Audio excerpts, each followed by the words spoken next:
So what is the definition of a good sermon? If we had to describe a good sermon, अगर एक पूछा जाए कि अच्छा संदेश की व्याख्या क्या होनी चाहिए, तो क्या जवाब देंगे? What's a good sermon? It should have a good beginning, it should have a good ending, and they should be as close together as possible. एक अच्छी शुरुआत हो, एक अच्छा अंत हो, और ये शुरुआत और अंत दोनों जितना नजदीक हो उतना अच्छा है. I'll try my best. I try my best to keep these two as close as possible today. So those of you who are fond of Western music, a song of the 70s must be coming to your mind as you read this psalm. जो लोग 70 के दशक के संगीत पाश्चात्य संगीत में रुचि रखते हैं, एक गाना उनके मन में आ रहा होगा, By the Rivers of Babylon, popularized by Boney M. Boney M एक ग्रुप था जिसने इस गाने को बहुत प्रचलित किया, and they took some verses from the psalm, some verses from some other places, and they put up a song, a very catchy tune, hip hop music, got the people dancing. तो उन्होंने इस भजन से कुछ शब्दों को लिया, कुछ वचनों को किसी और जगह से लिया, बड़ी अच्छी सी राग डाल दी, संगीत डाल दिया, और वो आज भी वो गाना बहुत प्रचलित है. इट्स एन एवरग्रीन सॉन्ग, वो आज भी बजता है, अलग अलग तरीके से रिमिक्स किया गया है. It has been on the charts, it was on the top 10 charts for years and years, और सबसे ऊपर के 10 गानों में वो गाना बहुत वर्षों तक रहा. But the reality of Psalm 137 is, it's a song of regret. It's not a song of joy. It's not a song of joy. ये जो भजन 137 है, वो पछतावे का भजन है, and it's a song of curse, और श्राप देने वाला. It's not a song of joy. It won't get you dancing like Boney M people think.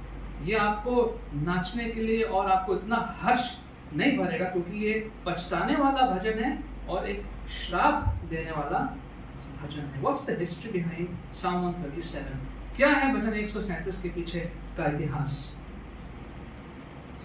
Israelites had been warned again and again by prophets for centuries that judgment for their sin was coming. जो Israel के लोग थे उनको बार बार चेतावनियां मिल रही थी परमेश्वर के नबियों से कि तुम्हारा जो पापमय जीवन है, इससे एक दिन न्याय आने वाला है, आएगा. But they kept diverting from God's direction every now and then.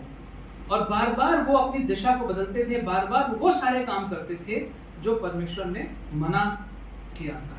And the biggest sin of Israel was idol worship. Getting into idol worship every now and then. Israel का जो सबसे बड़ा जो पाप था, वो था जब न तब बार मूर्ति पूजा की ओर चले जाना. They just couldn't live without idolatry. मूर्ति पूजा के बगैर वो ऐसा प्रतीत होता है कि जीवन ही नहीं जी पा रहे थे. And God says, all right, you love idol worship. Let me give you a ton of it. तुम्हें मूर्ति पूजा बहुत पसंद है, उसके बगैर तुम रह नहीं सकते हो. हम तुम्हें 1 टन भर के मूर्ति पूजा करने का अवसर देते हैं. So I'll send you to a place which is the center of idol worship. परमेश्वर ने कहा कि हम तुम्हें ऐसी जगह भेज देते हैं जो मूर्ति पूजा का गढ़ है. That should be enough. और ये शायद तुम्हारे लिए काफी होगा. So for 70 years they had to endure a captivity in which they realized that this is exactly what they deserved for being so disobedient. 70 वर्ष तक वो इस बंधुआई के जीवन में थे, in the Babylonian captivity. और ये वो समय रहा होगा जब उनको ये एहसास हो रहा होगा कि इतना ज्यादा अनाज्ञाकारी होने के बाद अब शायद यही हमारे साथ होना चाहिए था और हमारे साथ सही हो रहा है. We deserve it. It served them right. हमारे साथ जो हो रहा है सही हो रहा है. हम इसी लायक हैं, हम इसी लायक हैं कि हमारे साथ ऐसा होना चाहिए. हम इस लायक ही नहीं हैं कि परमेश्वर की क्षमा हमें मिले. Have you ever felt that way about yourself at any point of your time? कभी आपके जीवन में कोई ऐसा समय आया हो that whatever you are going through, it's all because of your disobedience, my disobedience, and here I am facing all the consequences, and I think I deserve it. कोई ऐसा समय आया जब आपने सोचा कि ये जो मेरे जीवन में हो रहा है, ये सब मेरे अनाज्ञाकारी होने के कारण हो रहा है, और ये जो सारे उसके जो नतीजे हैं, प्रतिफल है, वो मैं भुगत रहा हूं, भुगत रही हूं, और शायद मैं इसी लायक हूं. And so God sends Israel to 70 years of captivity. 70 साल की बंधुआई के लिए बेबीलोन के हाथों इज़राइल चला गया. And God allowed the Babylonians to attack and defeat Israel. परमेश्वर ने अनुमति दी कि ये जो बेबीलोन है वो इज़राइल पे हमला करे और उनको बंधुआई में ले ले. It would be fair to say that this was the most traumatic event that the Old Testament had experienced. सबसे ज्यादा दुखद घटना यही हो सकती है कि परमेश्वर ने अनुमति दी कि परमेश्वर के लोगों को, इज़राइल देश को एक और ज्यादा दुष्ट देश हरा करके अपने वहां बंधुआ बना के ले जाए. इससे ज्यादा दुख की बात और क्या हो सकती है. And the psalm was written during that exile time. जब वो लोग इस बंधुआई में जी रहे थे, तब इस गीत को लिखा गया.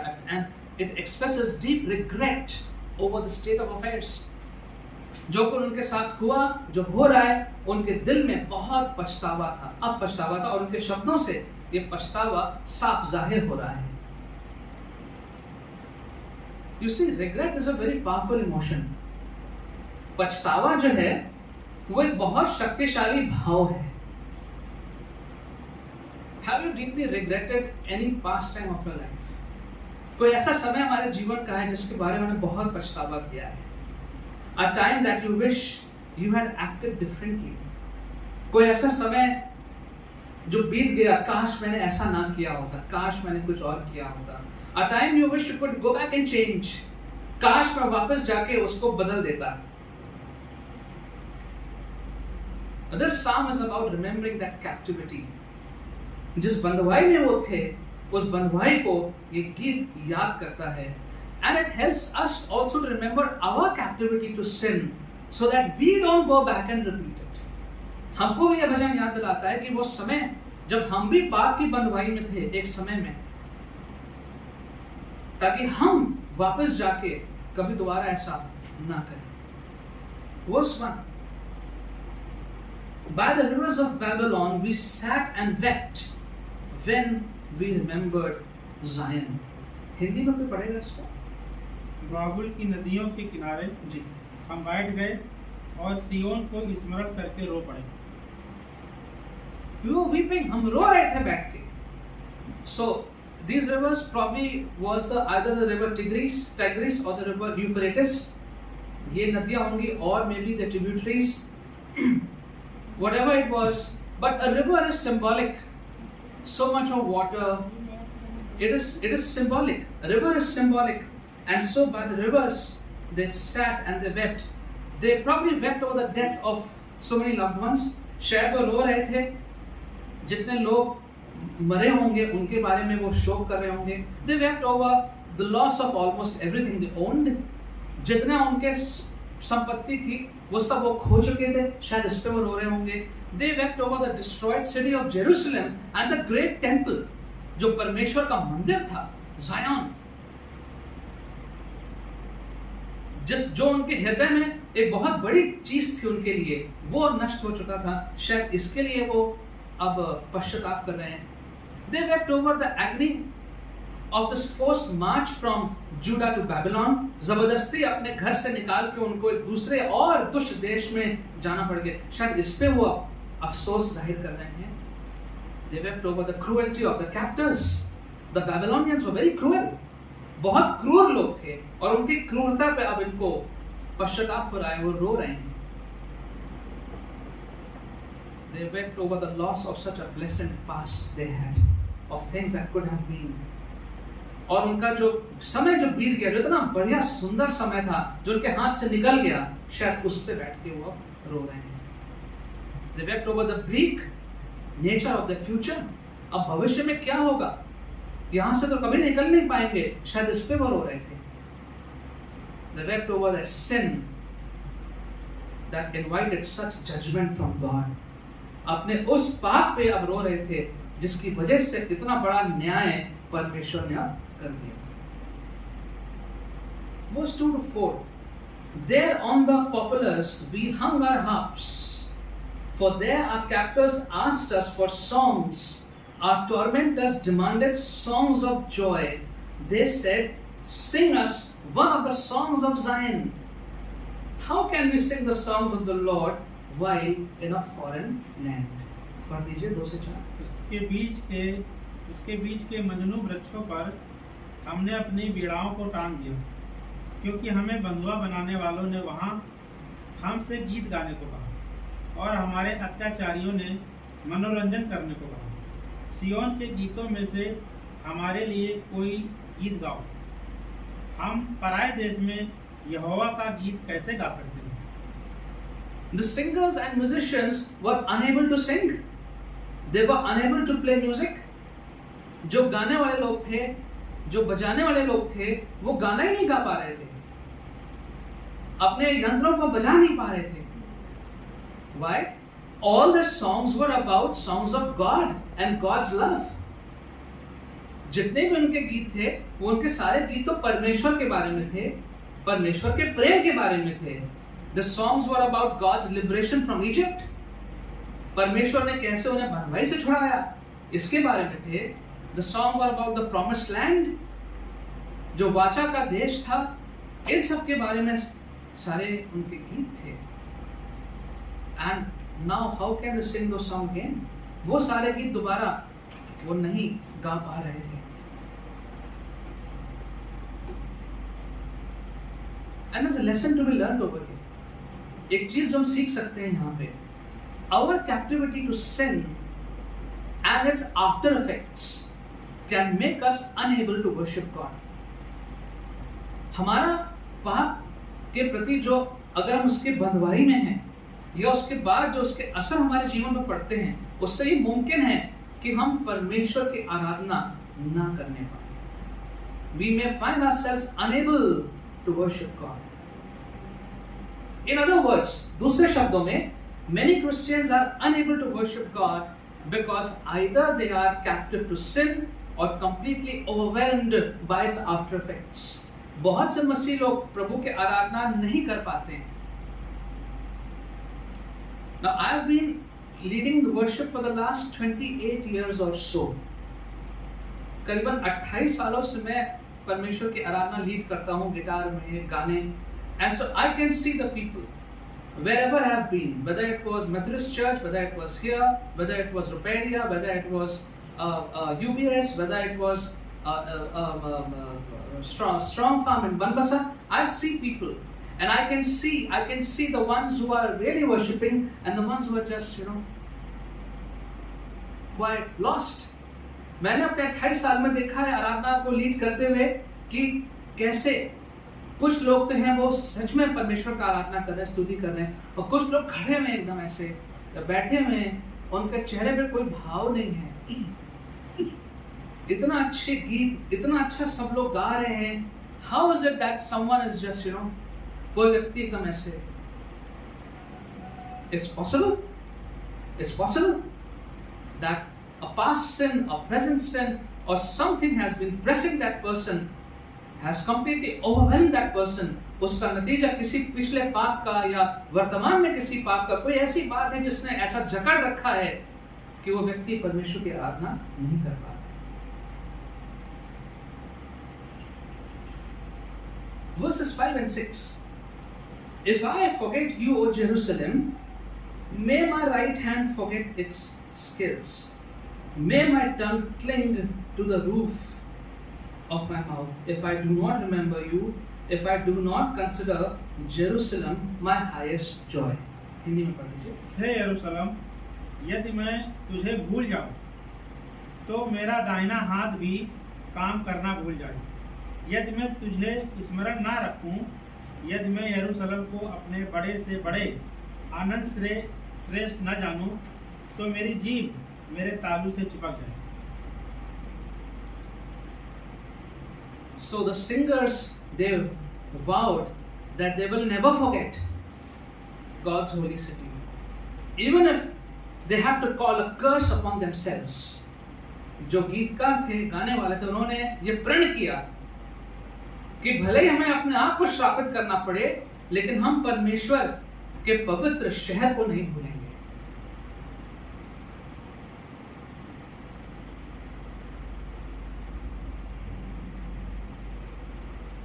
And when they say this, what does it mean? जब उनके गीतकार लोग ये कहते हैं that I will, if I forget your Jerusalem, may my right hand forget its skills. मेरा दाहिना हाथ है वो बजाना ही भूल जाए. They are calling a curse upon themselves. Why? What does it mean? And thankfully that even in the midst of such hardship, regret and mockery, the psalmist shows love for God. The psalmist, the songwriter, is still trying to connect with God. The Babylonians were mocking the singers. जो Babylon के लोग थे, वो उनका मजाक उड़ा रहे थे. In verse 3, sing to us one of the songs of Zion. You are people of God. Don't you follow the true God? Now sing for us songs of your God. उनका मजाक उड़ा रहे थे कि तुम तो सच्चे परमेश्वर के अनुयायी हो, आप परमेश्वर के गीत गाओ हमारे लिए. They were not able to sing. Actually, they were mocking them. उनका मजाक उड़ा रहे थे, उनका ठट्ठा कर रहे थे. अब कहाँ गया तुम्हारा परमेश्वर? अब क्यों नहीं तुम अपने परमेश्वर के गीत गाते हो? Where are the songs of liberation? वो छुटकारे वाले गीत कहाँ चले गए? But in the midst of all that, the singers, the people, at least the singers, they are saying that we will not forget Jerusalem, we will not forget the city of our God. हम परमेश्वर के शहर को, स्थान को नहीं भूलेंगे. This is the very crucial aspect of our faith, what we see over here. हमारे विश्वास का एक बहुत ही खास एक पहलू है. Often people who get trapped in such circumstances, they either give up their faith or they become anti-God. कई बार देखा गया कि लोग जो ऐसी परिस्थिति में फंस जाते हैं, बहुत ऐसी विषम परिस्थिति में, तो या तो वो परमेश्वर को भूल जाते हैं और या वो परमेश्वर के विरोध में हो जाते हैं. They forget God. The Israelites in the Egyptian captivity had almost forgotten God. Moses had to go and remind them. Israel के जो लोग मिस्र की बंधुआई में थे, वो परमेश्वर को भूल चुके थे. उनको मूसा ने जाकर याद दिलाया कि तुम्हारा परमेश्वर कौन है, God of Ibrahim, Isaac and Jacob. Then they recall. And sometimes people can become anti-God. कोई परमेश्वर नहीं है, ये सब बेकार की बातें हैं. ये कैसा परमेश्वर है, हम नहीं मानते परमेश्वर को. But the psalmist is hopeful, the songwriter is hopeful. जो भजन लिखने वाला, उसमें एक आशा है, a hope for the redemption to follow. That even though we are going through this bad time, uncertain time, but there must be a redemption to come. हमें छुटकारा जरूर मिलेगा यहाँ से, कभी ना कभी तो मिलेगा. And they have this hope in their heart. And so they are sorrowful about their past. They are regretting. उन्हें पछतावा है अपने जो समय बीत गया. उन्हें पछतावा है अपने डिसोबीडियंस का, अपने अनाज्ञाकारिता का. अब वो परमेश्वर की आराधना नहीं कर पा रहे हैं. They are unable to worship God. They have to face mockery. They are being tormented by their captors, जिन्होंने उन्हें बंधुआ बनाया है. उनसे क्रूरता का अनुभव उनको मिल रहा है. But they are still hopeful. अभी भी उनमें आशा है कि परमेश्वर हमें कभी ना कभी तो छुटकारा दिलाएगा. Verse 7. Remember, O Lord. Now 7, 8 and 9. From 7, little the view changes. थोड़ा सा यहाँ पे जो भजन लिखने वाला है, उसके मन की दशा बदल रही है. Remember, O Lord, what the Edomites did on the day Jerusalem fell. Tear it down, they cried. Tear it down to its foundations. Hindi में पढ़ लीजिए. हे यहोवा, यरूशलेम के दिन को यदोम की संतान के विरुद्ध स्मरण कर, जो कहते थे ढा दो, इसे नींव से ढा दो। Now, who are these Edomites? Edomites were blood relatives of Israelites. ये जो Edomites हैं, इनका खून का रिश्ता था इजराइलियों के साथ। They were the descendants of Esau. ईसाऊ के ये वंशज थे। जो दूसरे थे वो जेकब के थे। So these Edomites, who are blood relatives, should have been supportive of Israelites and should have sympathized with them. ये जो आपके खून के जो रिश्ता था इनका, Edomites का और इजराइल का, इनको तो चाहिए था कि जब ऐसा इजराइलिट्स फंस गए थे और बेबीलोन आ रहा था उनको हमला करने, they should have sympathized, they should have stood in support. उन्हें तो चाहिए था कि साथ में खड़े हो जाते, उनके साथ सहानुभूति रखते, but that's not happening. Verse 7, tear it down, they cried, tear it down to its foundations.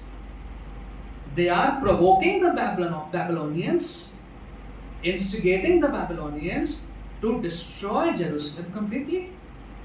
ये जो Edomites हैं, ये कह रहे हैं कि बेबीलोन जब आया कि पूरे शहर को ध्वस्त कर दीजिए, उनको और प्रोत्साहित कर रहे थे।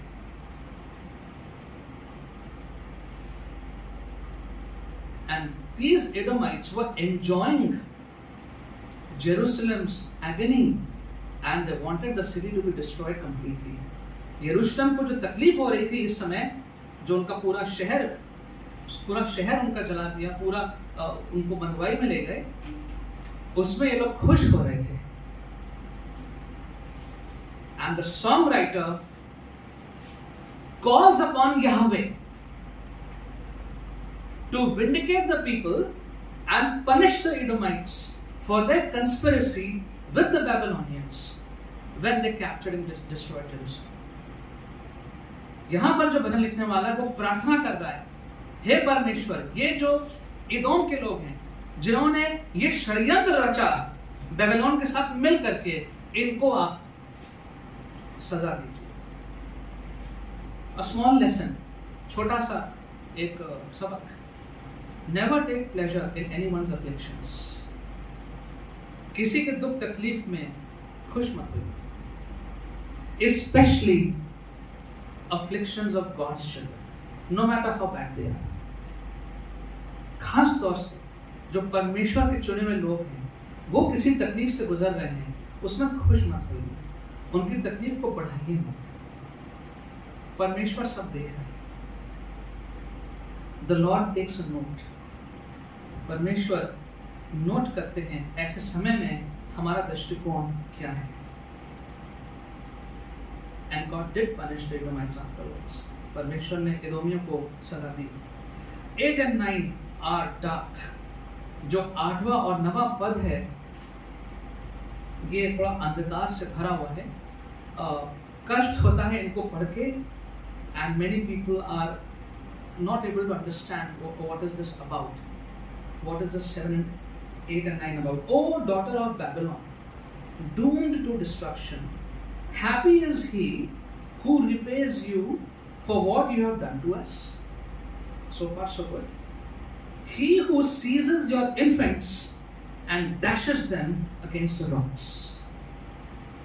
हिंदी में हे बेबीलोन की बेटी, तू जो उजाड़ने वाली है, वह क्या ही धन्य होगा जो तुझे उस बर्ताव का जो तूने हमसे किया है बदला देगा। क्या ही धन्य होगा वह जो तेरे बच्चों को पकड़कर चट्टान पर पटक देगा। तेरे बच्चों को पकड़ के चट्टान पे पटक देगा। The songwriter is calling upon God to judge the Babylonians for their atrocities against Israel. जो गीत लिखने वाला है वो परमेश्वर की गुहार लगा रहा है, पुकार रहा है कि हे परमेश्वर, अब ये जो बेबीलोन के लोग हैं जिन्होंने हमारे पर इतना दुष्टता करी है, इतना परेशान किया है, अब इनका न्याय तू कर। Now these verses are often misunderstood. as thinking of psalmist's thirst for revenge or cruelty. कई बार लोग उसको गलत समझते हैं कि ये जो लिखने वाला गीत है ये तो बदला लेना चाह रहा है, कि बदला लिया जाए और वही क्रूर बातें बेबीलोन के साथ भी करी जाए, ऐसा प्रतीत होता है. But that's not the case. ऐसा नहीं. In ancient warfare, it was common for victorious armies to kill the children of their conquered enemies. उस समय में ये प्रथा थी कि जब जो जीतता था लड़ाई में वो जाके जिनके ऊपर विजय प्राप्त करी है उनके बच्चों को मार देते थे. So this expression of dashing infants on the rock implies proportionate divine retribution. Proportionate divine retribution. That is what the plea is. जब यहाँ पे गीत लिखने वाला कह रहा है कि परमेश्वर तू उनके बच्चों को जाके चट्टान पे उनका सर मार दे, तो वो उसका भाव का मतलब ये है कि परमेश्वर जो इन्होंने हमारे साथ किया है तो वो आप अपने स्तर से आप इनको उसका बदला दीजिए. For the terrible wrongs that the Babylonians had done and for which they should be punished. जो इतना बुरा उन्होंने इज़राइल के साथ किया, इसके लिए भजन लिखने वाला कह रहा है कि हे परमेश्वर आप अपने बुद्धि में अपने तरीके से इनको आप सजा दीजिए. Now if you remember the sermon that was preached 2 Sundays back by Reverend Raja, अगर आपको 2 इतवार पहले जो प्रचार पास्टर राजा ने किया था अगर वो याद होगा, it was from Habakkuk. Habakkuk से प्रचार किया था. Habakkuk questioned God about his silence over the sinfulness of Judah. If you remember, I'll just help you to refresh that. जो यहूदा में इतना पाप हो रहा था तो हबाकुक ने परमेश्वर से कहा, Lord, are you silent about this? Why are you doing something about this? इस सारे जो इतना लोग पापी माहौल हो गया, आप इसके बारे में कुछ क्यों नहीं कर रहे हैं? So God revealed to Habakkuk that he is raising the Babylonians to punish Judah. परमेश्वर ने हबाकुक को ये बताया कि मैं बेबीलोन को तैयार कर रहा हूं यहूदा को सजा देने के लिए. Then Habakkuk asked another question. हबाकुक ने सवाल पूछा. He questioned God for using the Babylonians to punish the Israelites. Babylonians were more wicked than Judah. हबाकुक ने कहा परमेश्वर ये कैसी बात है, ये जो बेबीलोन के लोग हैं ये तो हमसे भी ज्यादा क्रूर हैं, हमसे भी ज्यादा दुष्ट हैं, तो आप हमसे ज्यादा दुष्ट लोगों को उपयोग कैसे कर सकते हैं हमें सजा देने के लिए. So now a little interesting thing to think. एक सोचने वाली बात है. God is punishing Israel. परमेश्वर जो है वो इज़राइल को समय आ गया है उनको दंड देने का. God plans in his plan Babylon. God plans, prepares Babylon to attack Israel and defeat Israel and take them captive. परमेश्वर ने योजना बनाई कि बेबीलोन जो है पड़ोसी देश वो आएगा, इज़राइल पे हमला करेगा, इज़राइल को बंधुआ बना के ले जाएगा. But now why is Babylon being punished for that? ये तो परमेश्वर की योजना थी. It is God who said, I am raising the Babylonians to punish the Israelites. Now why is Babylon being punished? Why is the songwriter saying, punish the Babylons? Babylonian को तो परमेश्वर ने कहा था कि तुम जाके योजना में, परमेश्वर की योजना में था कि तुम जाके इज़राइल को हराओगे, बंधुआई में लोगे. Why punish Babylon for that? They have just fulfilled God's plan. जो परमेश्वर की योजना थी उन्होंने तो उसको पूरा किया. Why should they be punished? उन्हें क्यों सजा दी जाए? Babylonian was already a very evil nation. First of all, Babylon जो था वो तो पहले से ही एक बहुत दुष्ट देश था. Very cruel nation. क्रूर था. They would have loved to destroy Jerusalem anyways. I'm very sure in their hearts and minds they must be waiting for an opportunity. कब मौका मिल जाए, कब जाके जेरूशलेम इज़राइल को हम नष्ट कर दें. So that wickedness that cruelty was already in their hearts. And by getting an opportunity to attack Israel, their evil hearts just got exposed. जो दुष्टता उनके दिल में थी, जब उनको ये मौका मिला तो वो दुष्टता सामने आ गई। लेकिन दुष्ट वो पहले से थे। The act of God only confirmed how evil they were. जब परमेश्वर ने अनुमति दी तो सिर्फ यही सामने आया कि वो पहले से कितने दुष्ट थे, वो सामने आ गए। Secondly, the Babylonians went overboard in correcting Israel. Babylonians से जितना कहा गया था उन्होंने उससे ज्यादा कर दिया। They went overboard. जितना उनसे कहा गया था, करने को कहा गया था, उससे ज्यादा जाके उन्होंने परमेश्वर के बच्चों को परेशान किया। Now, in the Old Testament, we have seen often God would use an enemy nation to discipline Israel. अक्सर परमेश्वर किसी दूसरे देश को, शत्रु देश का उपयोग करते थे इज़राइल को अनुशासित करने के लिए। But that nation would go overboard and try to wipe out Israel. लेकिन उनसे करने को थोड़ा कहा गया, उन्होंने कहा कि नहीं, हम जाके पूरा इज़राइल को खत्म कर देते हैं। And these Babylonians were very cruel. They were barbaric. बहुत क्रूर थे. And they went overboard in unleashing cruelty upon Israel. Israel के ऊपर इतना ज़्यादा उन्होंने दुष्टता की, बुराई करी. And that is reflected in verse 8 and 9 of Psalm 137. यही कार्य उन्होंने इज़राइल के बच्चों के साथ किया हो. तभी भजन लिखने वाला कह रहा है परमेश्वर से कि प्रभु आपने उनके साथ ऐसा करना. And God punished them. God punished the Babylonians. The Medo-Persian king Cyrus, he defeated the Babylonians and paid them back in the same coin. Cyrus ने बेबीलोन को हराया और फिर उनके साथ भी वही व्यवहार किया गया जो उन्होंने इज़राइल के साथ किया। A little caution, a little lesson to learn from here. छोटी सी बात हम सीख सकते हैं।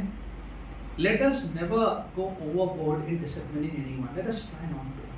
Maybe God has put you in a position where you can correct someone. Maybe you are a teacher. You can correct your children, students. You are a boss. आप boss हैं, आपके under में एम्प्लॉइज हैं, आप teacher हैं, आपके under में बच्चे हैं. You are a parent, you are disciplining your children. Let's not go overboard. जितना आवश्यक हो उतना ही सजा दीजिए, उतना ही अनुशासित करिए. उसके आगे फिर वो परमेश्वर की दृष्टि में कुछ और बन जाता है. So let me bring this psalm to a conclusion. इस भजन को हम धीरे धीरे बंद करते हैं. Remorse for our sins is necessary to receive salvation. That's one thing that we learn. अपने गुनाहों के लिए पछतावा बहुत आवश्यक है. अगर हमें पछतावा नहीं है, पश्चाताप नहीं है अपने पापों के लिए, अपने बीते हुए समय के लिए, तो फिर हम परमेश्वर के उद्धार को प्राप्त नहीं कर पाएंगे. Without repentance there is no salvation. बिना पश्चाताप के उद्धार की प्राप्ति नहीं होगी. There is a need to hold fast on to God and His laws even in worse circumstances. We learn from this song. बुरे से बुरे समय में भी, जब सब कुछ हमारी तरफ और जो है वो नकारात्मक है, तब भी परमेश्वर को पकड़े रहें. उसके वचन को, परमेश्वर को पकड़े रहें. As the songwriter says over here. And God is a God of justice. परमेश्वर जो है वो न्याय करने वाला परमेश्वर है. He will redeem at the right time. वो सही समय पे आके आपको छुटकारा दिलाएगा. But most of all, if there's one thing that we can remember from the psalm would be, most hardships in life can be avoided. Most hardships in this life can be avoided if we choose to stay close to Jesus. अगर हम प्रभु यीशु मसीह के नजदीक रहने का प्रण करते हैं, प्रभु यीशु मसीह की बताए हुए मार्ग पे, बातों पे चलते रहते हैं तो बहुत सी कठिनाइयों से हम बच सकते हैं। If we make a conscious effort and decision to obey him, अगर हम ये निर्णय कर लें कि हम परमेश्वर के बताए हुए रास्ते पे ही चलेंगे तो बहुत से कठिनाइयां, परेशानियों से बच सकते हैं। Judah suffered because of constant disobedience, निरंतर बार बार आज्ञा का पालन न करने की वजह से यहूदा इस मुकाम पर पहुंच गया। So this morning, can we find out just one area in our lives? We can think about that. हमारे जीवनों में कोई एक क्षेत्र, one area where we are constantly struggling and it results in disobeying God. कोई एक ऐसा क्षेत्र जहां पे हम संघर्ष कर रहे हैं और उसका नतीजा बार बार ये हो रहा है कि परमेश्वर के आज्ञा का पालन नहीं हो पा रहा है। Let's find out that one area this morning. Be sorry about it and seek God's forgiveness. उसके बारे में हम पश्चाताप करते हैं और परमेश्वर से हम क्षमा प्राप्त करते हैं। आइए प्रार्थना करें। Father, we thank you that your word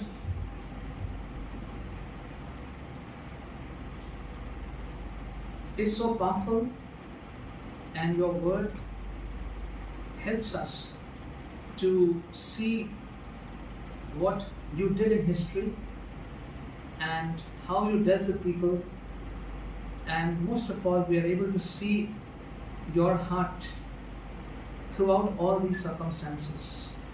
प्रभु जी, हम जब वचन पढ़ते हैं तो हमें दिखता है कि इतिहास में जो कुछ भी हुआ, प्रभु के लोगों ने जो भी किया, आपका हृदय उन सब के बीच में कैसा था। Yes, Lord, we understand that you are a holy God who also disciplines, but you also love. कि प्रभु आप प्रेम करने वाले परमेश्वर भी हैं और ताड़ना देने वाले परमेश्वर भी हैं, अनुशासन करने वाले परमेश्वर भी। Help us, Lord, to not take your salvation for granted. Help us, Lord, not to think that we can do whatever we want. प्रभु जी, हम आपके उद्धार को ऐसे ही ना मान लें। हम कभी ये ना सोचें कि हम जैसा जीवन चाहे व्यतीत कर सकते हैं। Help us, Lord, to be conscious of you, of your word, and of your calling, and of what you want us to do. प्रभु जी, आपकी जो बुलाहट है, आपने जो हमारे लिए योजना बनाई है, हम हमेशा उसके संदर्भ में अपने जीवन को व्यतीत करें। This morning, Lord, if there's anyone who's struggling with sin, this morning if there's anyone who is disappointed with something that they're not able to come out from, we ask you, Lord, that you will reach out and touch that person. कोई व्यक्ति ऐसा है जो संघर्ष कर रहा है किसी पाप से, किसी ऐसी बात से जो निकल नहीं पा रहा है, हमारी प्रार्थना प्रभु कि आज आप उस व्यक्ति को चंगाई दें, उसको छुएं। Let that person know that with God all things are possible. आपके साथ हर चीज संभव है। We thank you, Lord, for speaking to us. We commit ourselves to you and we ask this prayer in Jesus' precious name.